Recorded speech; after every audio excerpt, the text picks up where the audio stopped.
Отправляясь в космическое путешествие, мы, конечно, не забываем взять с собой часы. Они тикали на руках всех космонавтов. У Юрия Гагарина, который первым вышел в открытое пространство, были штурманские, а у Нила Армстронга во время первого шага на Луну – Омега Спидмастер. Без них на просторах Вселенной никак не обойтись. В кромешной тьме космоса нет ни дня и ночи, привычных нам рассветов и закатов. Месяцы и годы пролетают незаметно, и только стрелки часов помогают определить временные промежутки. Но не слишком ли во время путешествий мы надеемся на часы, что если в космосе все работает по-другому? Время то тормозит, то ускоряется, закручивается в петли и жгуты. Порой становится реальностью пословица о том, что упустишь минуту, потеряешь час. А то и день, год, столетие. Может, и есть даже области пространства, где время вообще останавливается. Практически это означает бессмертие, к которому стремится человечество.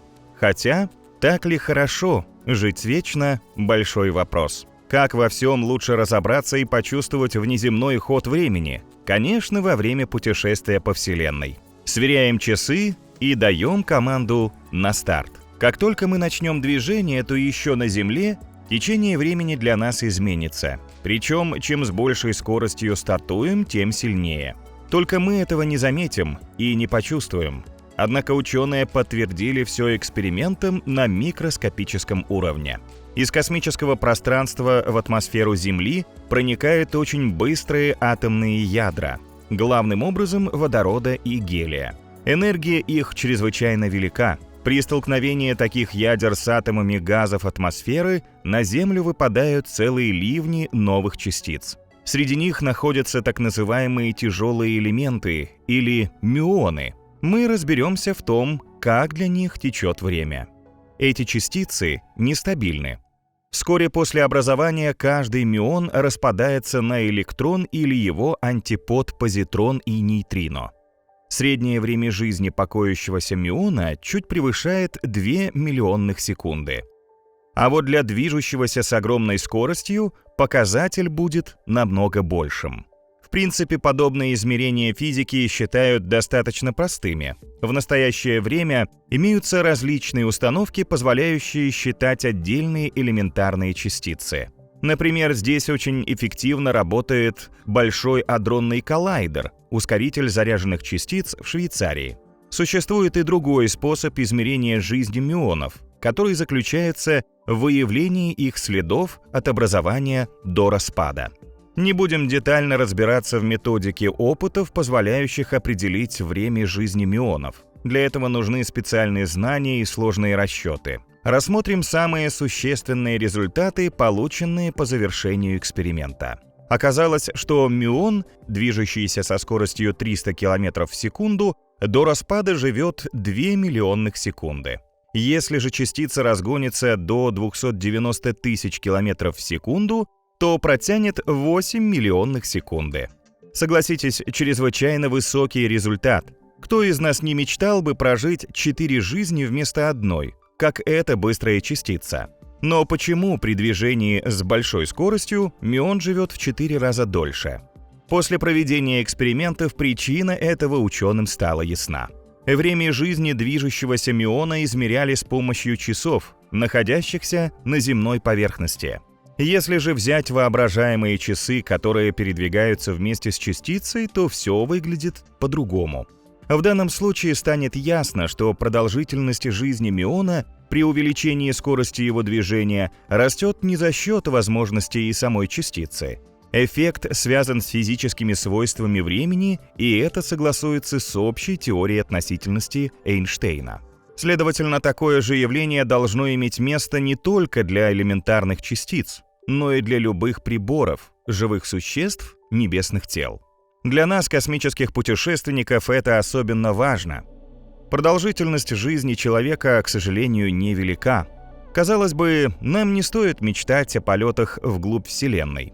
И вот, благодаря сформулированным теорией относительности свойствам времени, открывается новое окно возможностей. Пока только теоретическое, но все же. Если гипотеза Эйнштейна верна, За время своей жизни человек может совершать весьма и весьма длительные космические путешествия. Но как нам удастся обмануть время и шагнуть далеко в пространство? Рассмотрим некоторые примеры, основанные на расчетах ученых. Вот как все будет происходить при полетах к другим звездным системам. Если космический корабль будет двигаться прямолинейно со скоростью 100 км в секунду, то за 50 лет пройдет путь, равный расстоянию всего в 0,02 светового года. При скорости 100 тысяч км в секунду за 50 лет в системе отсчета на борту он пролетит 17,9 светового года. На Земле за время этого рейса пройдет немногим более 53 лет. Нажмем на газ и разгоним космический корабль до скорости 290 тысяч км в секунду. В этом случае за 50 лет по часам экипажа он покроет расстояние в 193,4 светового года. А на Земле за это время пройдет уже 198 лет. Если лететь со скоростью 299 780 км в секунду, то за 50 лет Земля останется на расстоянии в 6205 световых годах. За это время космонавты на корабле состарятся на 50 лет. Скорее всего, домой вернутся те же люди, которые отправились в рейс. А на Земле пройдет 6130 лет и сменятся сотни поколений. Таким образом, человек теоретически способен пролететь за время своей жизни огромное расстояние, которое даже свет преодолевает лишь за тысячи лет. Чем ближе скорость космического корабля к световой, тем дальше в глубины Вселенной удастся забраться за время своей жизни. Никаких противоречий с современными принципами космологии эта перспектива не содержит. С точки зрения землян, для летящего с большой скоростью экипажа время течет медленнее, чем на Земле. Все процессы природы, в том числе и движение человека, мышление, жизненные процессы, в таком космическом корабле окажутся более растянуты во времени. И стареть человек в подобных условиях будет медленнее. Благодаря этому он и может, в принципе, за время своей жизни преодолевать огромные расстояния. Но посмотрим на все с другой стороны. Для экипажа космического корабля время останется обычным, все сохранят привычный ритм жизни. Но разве только заметят, что расстояние от Земли до объекта назначения короче, чем утверждали астрономы. Людям станет ясно, что им удастся долететь до космического объекта в тысячах световых лет от Земли. Несколько сложнее, если сверхбыстрый космический корабль движется не прямолинейно и в конце своего рейса возвращается обратно на Землю. В этом случае астронавты окажутся современниками своих далеких потомков. По мнению членов экипажа, они попадут в будущее. Находящиеся же на Земле люди, в свою очередь, будут утверждать, что вернувшиеся астронавты отстали от времени и живут в прошлом. Это называется парадоксом часов, который можно сформулировать следующим образом.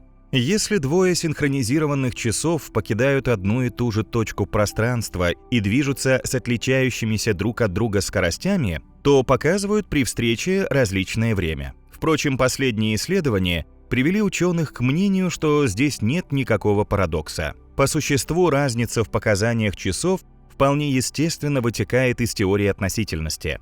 Это делает перемещение в будущее теоретически возможным. Правда, ни одного прямого эксперимента с полетом далеко в космос и возвращением обратно на Землю даже с элементарными частицами пока не проведено. Следовательно, сомнения остаются.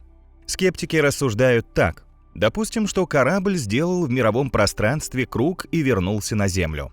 Сравнение часов показало, что в космосе они отстали от земных. Но это отметят эксперты на нашей планете, а если посмотреть на все с другой точки отсчета космического корабля, тогда получим картину движений такой, как ее видят астронавты. Земля удаляется от корабля, совершает в мировом пространстве круг и возвращается обратно к звездолету. Движущейся системой на этот раз была Земля. Иными словами, получается, что земные часы отстали от часов корабля. Мы пришли к противоречию, поскольку приведенное рассуждение неверно. Земля и космический корабль, как системы отсчета, неравнозначны. Планета все время остается инерциальной системой, то есть такой, где объекты движутся прямолинейно и равномерно, либо покоятся. Корабль же, который то разгоняется, то тормозит, нет. Так как инерциальные системы по отношению к другим находятся в предпочтительном положении, то только Землю корректно брать в качестве системы отсчета. К тому же важно знать, как действует на ход часов ускорение и замедление космического корабля во время полета. Некоторые опыты показали, что можно разгоняться и тормозить сколько угодно. Это не препятствует замедлению процесса старения космонавтов. Но осуществимо ли на практике перемещение в будущее? Предположим, что мы садимся в космический корабль, двигатели которого сообщают ему ускорение 20 метров в секунду. Перемещаясь в пространстве все время прямолинейно с таким ускорением, космический корабль через земной год наберет скорость 270 тысяч километров в секунду. От Земли за это время он удалится на расстоянии 0,6 светового года, то есть пройдет путь в 1000 раз большее расстояние между Землей и Плутоном. Затем начнем тормозить, на что уйдет еще 1 год, и корабль удалится от Земли на 0,6 светового года. Обратный путь при тех же условиях займет также 2 года. Люди, оставшиеся на Земле, будут считать, что полет продолжался 4 года. А вот наши часы покажут, что мы отсутствовали не более 2 лет и 10 месяцев.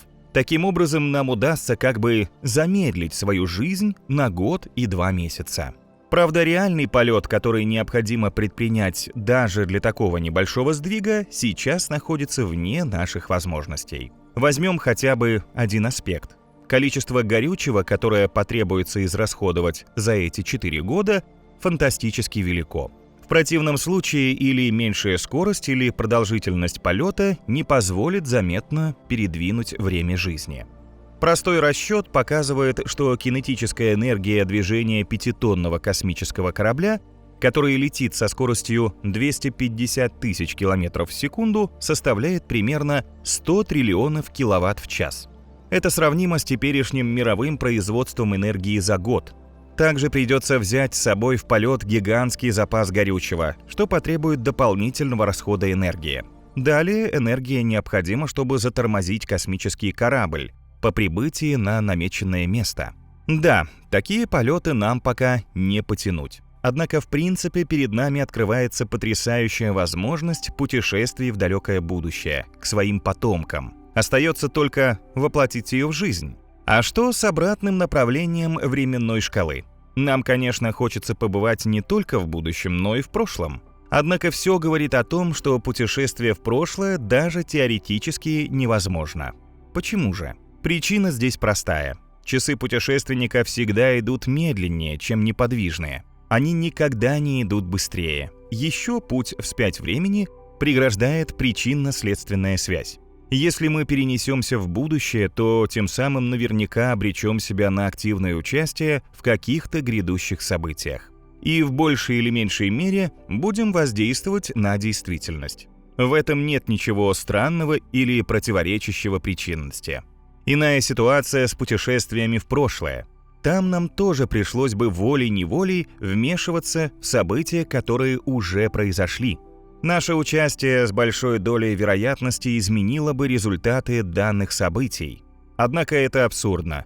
Так все происходящее в прошлом уже давно зафиксировано историей. Приведем один пример. Предположим, нам удалось перенестись в 1887 год и присутствовать на проведении опыта Майкельсона-Морли. Это экспериментальная попытка американских физиков обнаружить существование светоносного эфира, гипотетической среды, заполняющей пространство. Когда-то считалось, что эфир является носителем световых волн.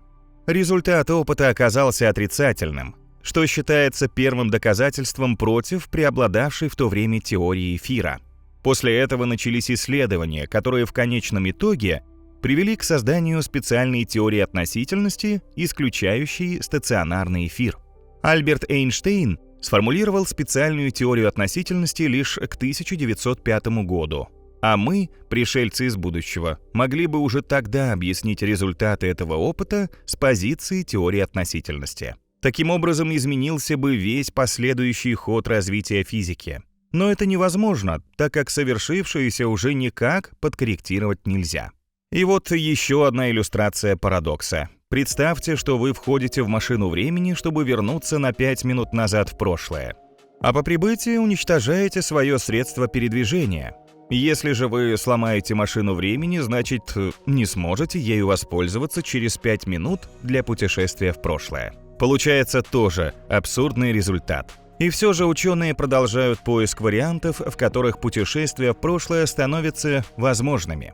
Физик Барак Шошани из Канады считает, что нашел интересное решение – теорию множества параллельных временных линий. Она способна разрешить парадоксы путешествий как в будущее, так и в прошлое.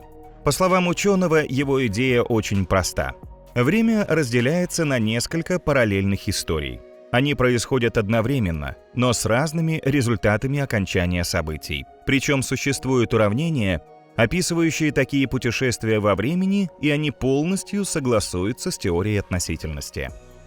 Когда вы выходите из машины времени, то попадаете в совсем другой, параллельный временной поток.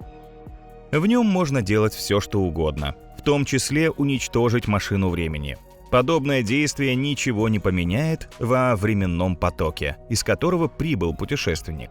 Сейчас исследователи из Канады ведут разработку конкретной теории путешествий во времени с множественными историями, полностью совместимой с общей теорией относительности. Впрочем, даже положительный результат не станет ключевым доказательством реальности путешествий в прошлое. Однако временные потоки будут означать, что этот сценарий не исключается парадоксом последовательности событий. В действительности, конечно, до таких прогулок во времени нам очень далеко. И все же есть люди, которые уже реально ощутили на себе изменения хода часов. Ученым даже удалось зафиксировать подобные метаморфозы. Это удивительная история. Чтобы ее узнать, заглянем на Международную космическую станцию, которая мчится со скоростью 28 тысяч км в час в 400 километрах над Землей. Оттуда открываются фантастические виды. Вот только один из них. Космонавты ежедневно видят 16 восходов и закатов Солнца, поскольку станция огибает Землю за 90 минут. Но мы должны сосредоточиться не на живописных пейзажах, а на течении времени, как оно изменяется на МКС и чем оборачивается для людей.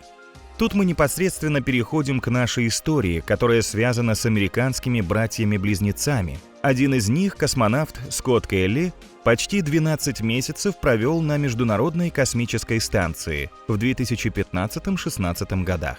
По возвращению на Земле ученые долго исследовали изменения в организме астронавта, чтобы больше узнать о воздействии космоса на здоровье человека. Самое интересное, что у Скотта Келли есть брат-близнец – Марк. Это дало исследователям уникальную возможность наблюдать за братьями одинакового возраста, один из которых находился на Земле, а другой в 400 километрах над ним. За то время, что Скотт Келли провел в космосе, а его старший брат Марк на Земле, их разница в возрасте, по идее, увеличилась. Скотт жил внутри быстро движущегося объекта малой массы, а его брат — на более медленной, летящей по небу массивной Земле. Братья родились с разницей в 6 секунд. Теперь же разрыв стал больше. Скотт Келли теоретически помолодел по сравнению с Марком, хотя на мизерное количество времени – 0,005 доли секунды. Но его тело значительно более постарело, чем у брата. Чтобы прийти к такому выводу, ученые всесторонне исследовали организм близнецов. У мужчин изучили гены, провели тесты на состояние памяти. Гены космонавта из-за перегрузки иммунной системы и память оказались в худшем состоянии, чем у брата. Однако совсем скоро функции мозга у Скотта полностью восстановились, а через 6 месяцев на 91% вернулась к норме иммунная система. Вместе с тем, оставшаяся часть генов проявляла повышенную активность, как в космосе. Скотт проявлял себя более медлительным при прохождении тестов на память и логику. Мало того, некоторые из его хромосом оказались перевернуты вверх дном. Но самые сенсационные результаты дал другой тест. Известно, что мы стареем из-за того, что теломеры, белковые структуры в клетках организма, со временем укорачиваются. С каждым делением клеток теломеры становятся короче, а организм уязвимее. Можно сказать, что это таймер обратной системы отсчета нашего тела. На его работу влияют внешние факторы, например, стресс ускоряет внутренние часы организма. Так вот, после исследования теломеров у братьев Келли ученые пришли к выводу, что у Скотта они увеличились на 14,5% по сравнению с теломерами Марка. До полета длина теломер у обоих практически была одинакова, то есть организм Скотта после пребывания в космосе помолодел на несколько лет. Найден рецепт вечной молодости? К сожалению, радоваться оказалось рано. Через 190 дней теломеры Скотта вернулись к прежней длине. Короткий всплеск молодости. Надежда, которая не оправдалась в долгосрочной перспективе. Но почему она утрачена? Ученые считают, что все дело в недостатке гравитации на МКС. У космонавта за время пребывания на станции мышцы ослабели, как у старика, костная ткань истончилась. Все это у Скотта Келли восстановилось после возвращения на Землю. Однако за счет быстрого укорачивания теломер. Избыток этой белковой структуры был потрачен организмом на возвращение в прежнее состояние. Все же несколько лишних долей секунды жизни Скотту космос подарил. Такой презент никому не помешает. Но большинству людей никогда не доведется путешествовать по пространству. Можно ли хоть капельку продлить себе таким образом жизнь без полетов в космос, а прямо на Земле? Если брать в расчет мизерные показатели, которые не ощутить, такой сценарий представляется ученым реальным. И суть здесь не в скорости. Все берет в свои руки гравитация, которая также влияет на время. Именно она удерживает планеты на орбите вокруг Солнца, Луну на земной орбите. Гравитация создает звезды и другие небесные тела, собирая воедино материал, из которого они формируются. Но что особенно интересно, так это способность гравитации притягивать свет. Этот принцип открыл Альберт Эйнштейн, описав гравитацию как кривую в пространстве. Она огибает объект, например, звезду или планету. И если поблизости находится другой объект, он тоже движется с учетом этой кривизны.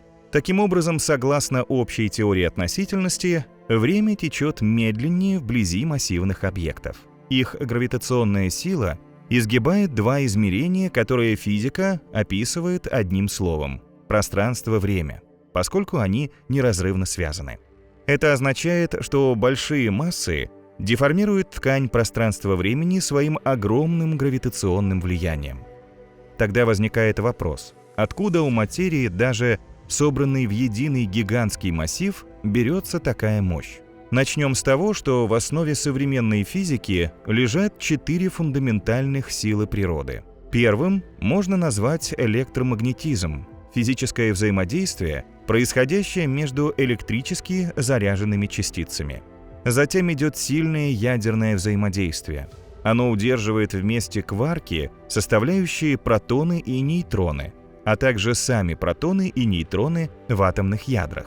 Слабое ядерное взаимодействие на микроуровне отвечает за выделение энергии в звездах, в том числе на Солнце, и ответственно за радиоактивный распад ядер.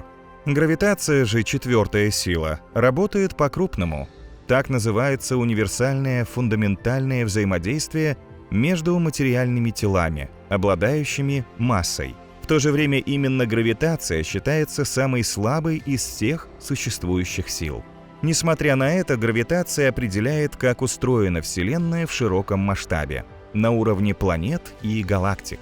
Причем по теории Эйнштейна гравитация не является свойством отдельных тел. Речь идет о Вселенной в целом. То есть это не просто сила, а нечто более масштабное – геометрия пространства.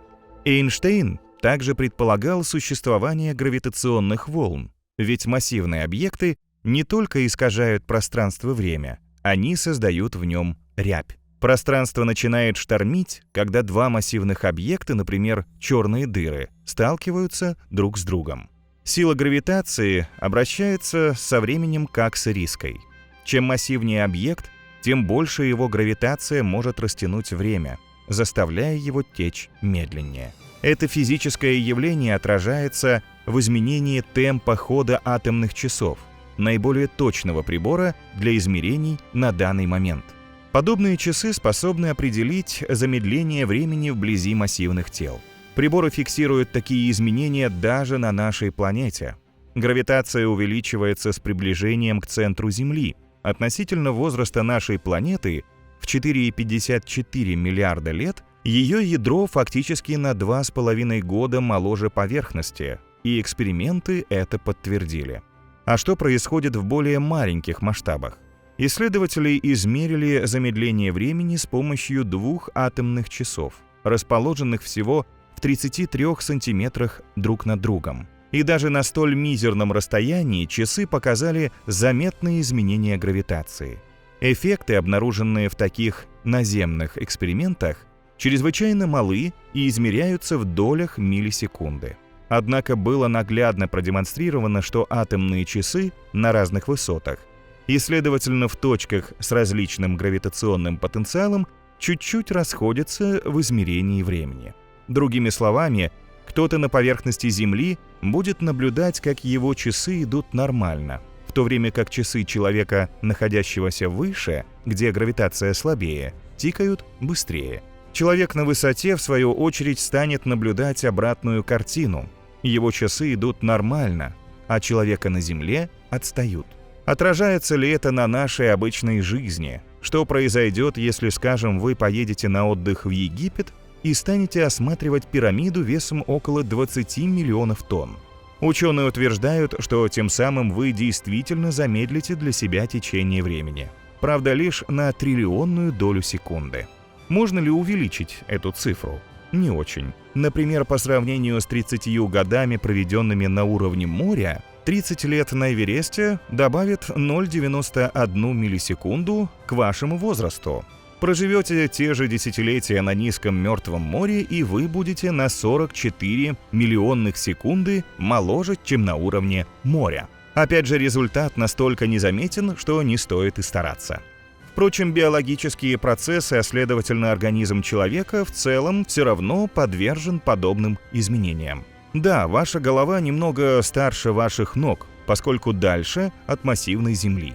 Но, как вы уже могли догадаться, эффект крайне мал. То же самое и с путешествиями во времени с помощью гравитации. Даже шаг, сделанный на один пролет лестницы, ускоряет течение времени. Таким образом, люди, работающие на верхних этажах, на самом деле попадают в будущее по сравнению со своими коллегами на нижнем этаже. Правда, речь идет о долях миллисекунды. Разница ничтожно мала и, в принципе, ничего не меняет в жизни людей. Словом, не надейтесь, что поселитесь в подземелье и тем самым продлите себе годы. Прибавка за 100 лет для отшельника в данном случае составит лишь долю секунды. А что будет, если высадиться на другую планету? Вдруг случится так, что мы пробудем в каком-то мире всего час-другой, в результате постарев на десятилетия. Когда вернемся домой, то у наших внуков уже поседеют бороды. Подобное показано в фантастическом фильме «Интерстеллар». Время на планете Миллер, на которую спустились астронавты, шло невероятно медленно. Виной тому была безумная гравитация черной дыры Гаргантюа, рядом с которой находилась планета. А мы знаем, что чем сильнее гравитация, тем медленнее течет время. На планете Миллер 1 час оказался эквивалентен примерно 7 земным годам. Погостил денек в подобном мире и пропустил на Земле 168 лет. Такую планету, несомненно, лучше облетать стороной. Но, может, все обстоит лучше в других мирах? Попробуем в этом разобраться.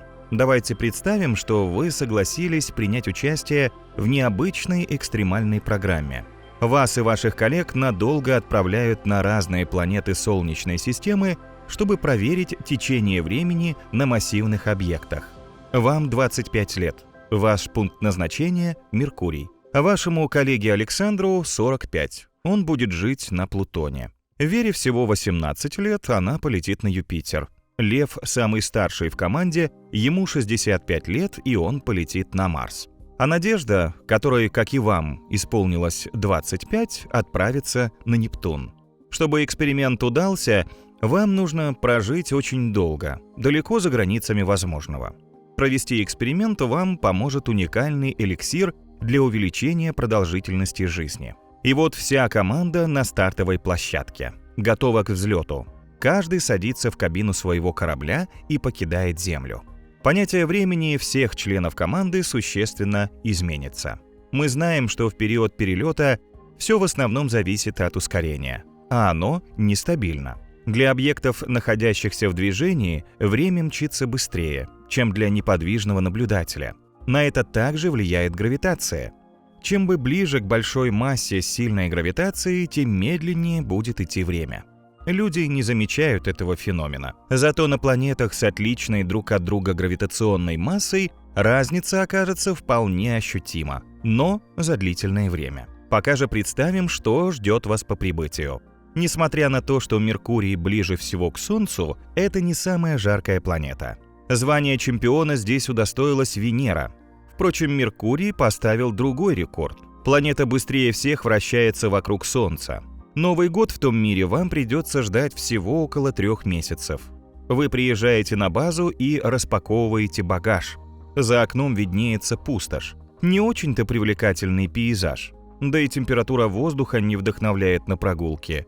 Днем выше 430 градусов Цельсия, а ночью до минус 180. Все потому, что у Меркурия нет атмосферы, способной удерживать тепло и согревать планету. В его магнитном поле дуют солнечные ветра, образующие мощные торнадо с горячей плазмой.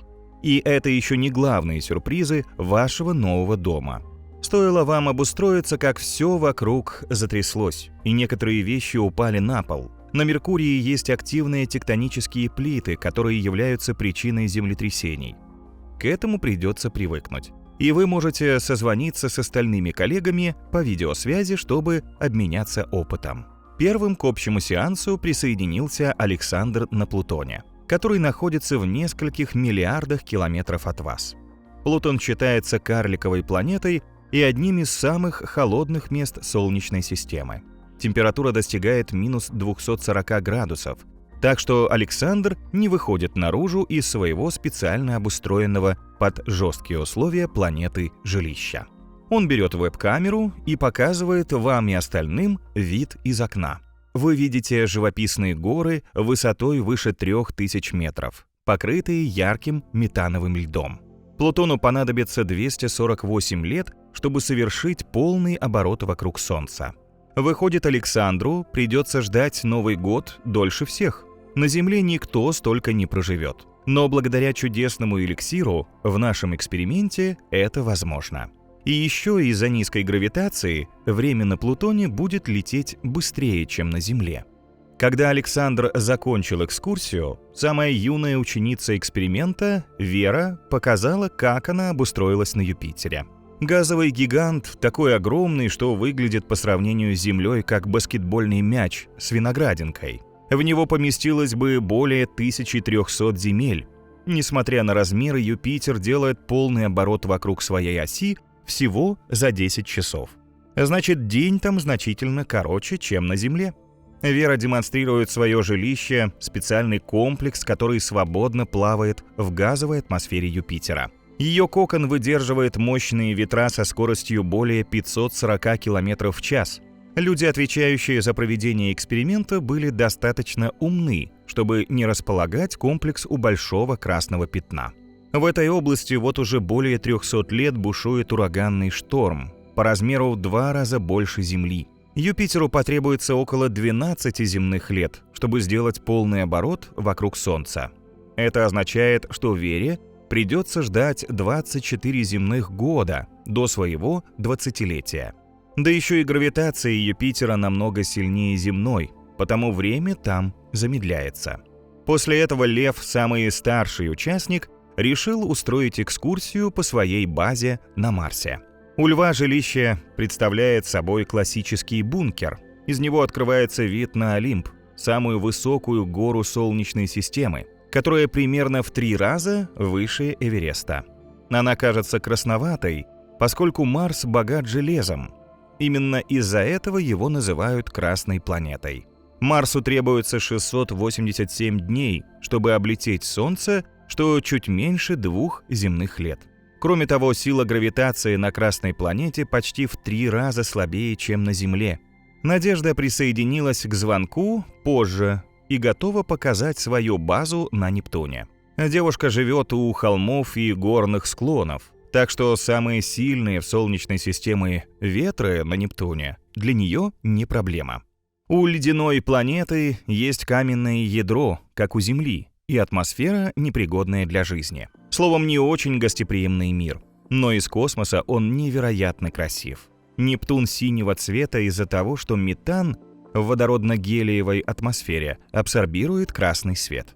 Надежда показывает также вид из панорамного окна. Все 14 лун Нептуна и его многочисленные облака смотрятся просто потрясающе. Сутки на этой планете длятся 16 часов.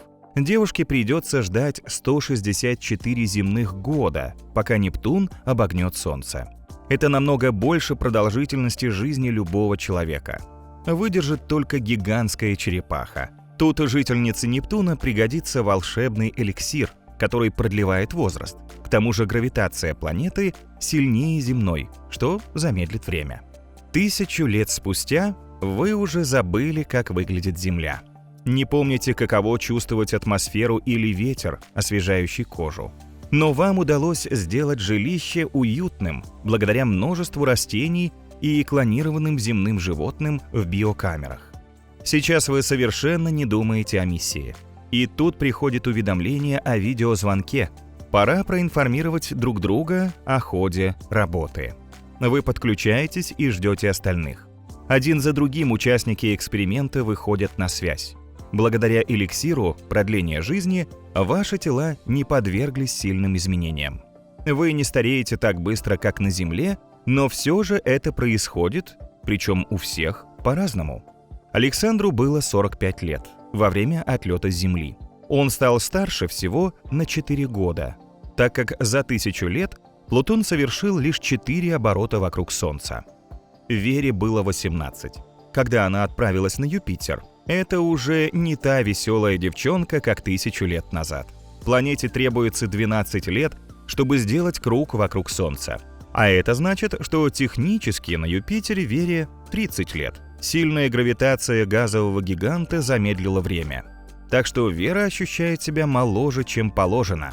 Лев приземлился на Марсе в возрасте 65 лет. Поскольку для полного оборота вокруг Солнца Марсу требуется 687 дней, ему сейчас должно быть 596 лет. Он выглядит очень старым, поскольку из-за слабой гравитации красной планеты сдал быстрее. Высадившейся на Нептуне Надежде вашей одногодке сейчас всего 31 год. Поскольку полный оборот вокруг Солнца Нептун делает за 164 года. Гравитация Нептуна почти такая же сильная, как у Юпитера, потому Надежда не сильно постарела. Вам придется позавидовать, если ваш возраст позволит такие эмоции. Вам на Меркурии стукнуло 4147 лет. Планете требуется всего 88 дней, чтобы обогнуть Солнце. Потому технически вы теперь самый старший участник. Слабая гравитация Меркурия состарила вас быстрее коллег. Да, не очень приятная перспектива. Хорошо, что это мысленный эксперимент. Можно сбросить все условные 1000 лет и двигаться дальше в ногу со временем. Впереди нас ждет нечто особенно крутое. Эксперимент со временем и черными дырами. Ученые уже выдвинули много интересных идей насчет монстров и о том, как течет время внутри них. Однако вопросов еще хватает. Это неудивительно, ведь никто не может заглянуть в дыру. Материя в ней сжата настолько сильно, что Земля там бы стала размером с арахис. Из-за этого гравитация в черных дырах неизмеримо возрастает и позволяет им пожирать даже гигантские космические объекты. Тем не менее, давайте гипотетически попробуем заглянуть внутрь дыры, опираясь на последние открытия ученых. Когда вы приблизитесь к этому космическому объекту, то увидите сферу, окруженную сиянием излучения Хокинга. И по мнению физиков, принимавших участие в создании фильма «Интерстеллар», своим вращением черная дыра провоцирует искажение света и отражение своего окружения. Так что вокруг нее должны быть видны копии тысяч звезд и галактик. Но внутри дыры, скорее всего, не скрыто ничего особенного. Там находится лишь вращающийся по спирали диск из затянутых внутрь газа и пыли. Однако если монстр начнет заглатывать жертву прямо у вас на глазах, зрелище будет очень странным и впечатляющим. Представьте, что в зону притяжения, скажем, попала ваша знакомая по имени Алиса. Станет ли это для нее путешествием в страну чудес, как у героини известной сказки? С вашей точки зрения нет. Гравитация сразу начнет затягивать Алису к условной границе черной дыры, горизонту событий. При этом ее тело будет вытягиваться в длину и сужаться в ширину, превращаясь в подобие спагетти. По мере ее приближения к дыре вам будет казаться, что скорость полета падает. Когда Алиса достигнет горизонта событий, то вообще замрет на месте. Время остановится, как если бы кто-то поставил воспроизведение видео на паузу. Возможно, вы посчитаете это удобным моментом, чтобы докричаться до Алисы и предупредить ее об опасности. Но вам не удастся поговорить со своей знакомой, поскольку в безвоздушном пространстве звук не передается. Зато вы с успехом сможете подавать ей знаки азбукой Морзе при помощи фонарика в смартфоне. Только вот сигналы будут достигать Алисы с возрастающими интервалами, а частота света фонарика сместится в сторону красного, длинноволнового участка спектра. Очевидно, что Алиса ни при каких условиях не сможет преодолеть столь сильную гравитацию и вернуться назад. Вы будете наблюдать, как она на некоторое время останется растянутой на поверхности горизонта событий. Затем ее охватит все возрастающий жар излучения Хокинга. И вскоре от тела вашей знакомой останется лишь горстка пепла. Но не спешите заказывать по ней панихиду. Возможно, все не так плохо, поскольку время ведет себя иначе в отношении черных дыр. Чтобы это выяснить, представьте себя на месте Алисы. По мнению ученых, здесь возможно два варианта развития событий. Допустим, что вас затягивает в маленькую черную дыру. У таких объектов очень мощная гравитация. Они действительно растянут ваше тело в макаронину, сплющат и разнесут на атомы. Теперь предположим, что вас заглатывает гигантская черная дыра. Например, стрелец со звездочкой в центре Млечного Пути. Астрономы недавно запечатлели на фото этого космического монстра, по размеру превышающего всю нашу звездную систему. Масса стрельца А со звездочкой в 4 миллиона раз больше солнечной. Если вы окажетесь в зоне его притяжения, все странным образом изменится.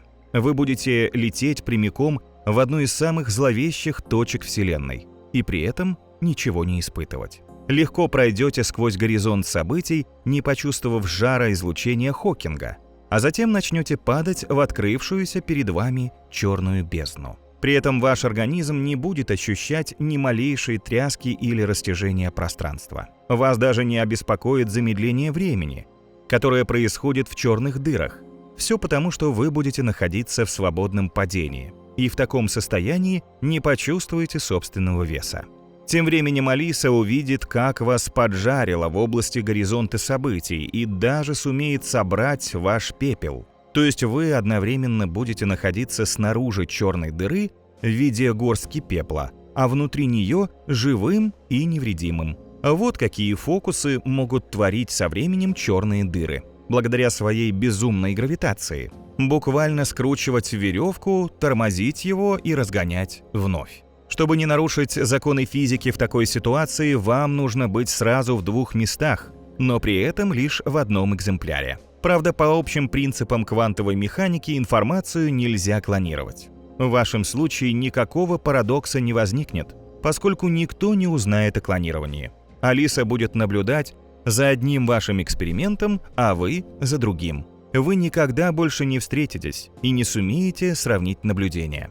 А третьего человека, который мог бы одновременно видеть вас как снаружи, так и изнутри черной дыры, не существует. По мере вашего падения пространство-время будет все больше деформироваться, и в центре станет бесконечно искривленным. Такая точка по-научному называется гравитационной сингулярностью. Пространство и время в ней перестают иметь какое-либо значение, а все известные нам законы физики, для описания которых необходимы эти два понятия, больше не действуют. Время внутри гравитационного монстра течет невероятно медленно. Так что у вас даже появится шанс пережить Землю. И это еще не все, что способны сотворить со временем черные дыры. Да, они уничтожают всю материю на своем пути. Но если сильно постараться и найти к ним правильный подход, они могут подарить бессмертие. Сокровенная мечта человечества и злые монстры Вселенной. Как-то не очень бьется между собой. Вот какую идею по этому поводу высказал известный астрофизик Стивен Хокинг. У горизонта событий дыры есть область, где время полностью останавливается. Там можно жить вечно. Но таким ли уж подарком станет бесконечное однообразное существование буквально в объятиях черной дыры?